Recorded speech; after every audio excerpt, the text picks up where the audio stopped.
গ্রামের সবাই প্রায় এসে গেছে দেখছি। আচ্ছা মোড়ল মশাই, তা আমাদেরকে এখানে হঠাৎ করে ডাকা হলো কেন তাই তো বুঝলাম না। না মানে কোনো সমস্যা টমস্যা হয়নি তো? আরে না গো নান্টু, আজকে তো আমি তোমাদের এখানে ডাকি নাই। এই যে দাঁড়ায় আছে পল্টু আর ওই বালসা ক্লাবের সদস্যরাই আজকে মিটিংটা ডাকছে। ও বাবা, আগে যদি জানতাম এখানে এইবারের ভাষণ হবে কখনোই আসতাম না।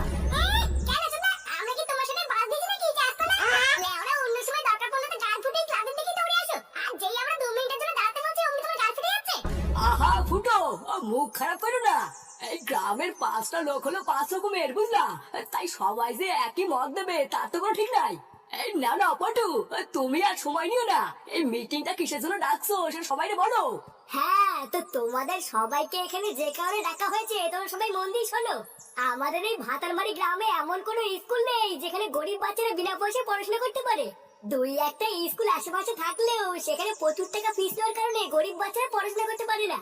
তাই আমরা বাচ্চা গ্রামের সমস্ত সদস্যরা মিলে ঠিক করেছি যে এই গ্রামে নতুন করে একটা স্কুল খোলা হবে, যে স্কুলে একদমই সম্পূর্ণ বিনা পয়সায় গরিব বাচ্চাদেরকে পড়াশোনা শেখানো হবে।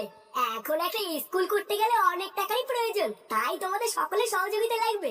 এবার আমার কথাটা হলো, গ্রামের সকলে মিলে তোমরা যদি আমাদেরকে কিছু কিছু করে চাঁদা দাও তাহলে আমরা খুব সহজেই স্কুলটা করতে পারবো। বাহ, এটা তো খুবই ভালো উদ্যোগ।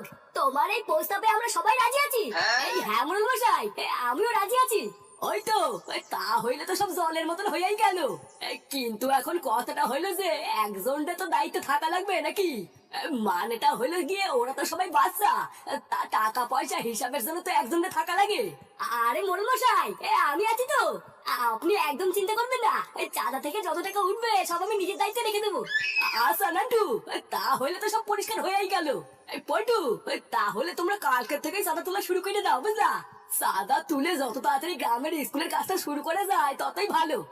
আচ্ছা বড় মশাই, ঠিক আছে।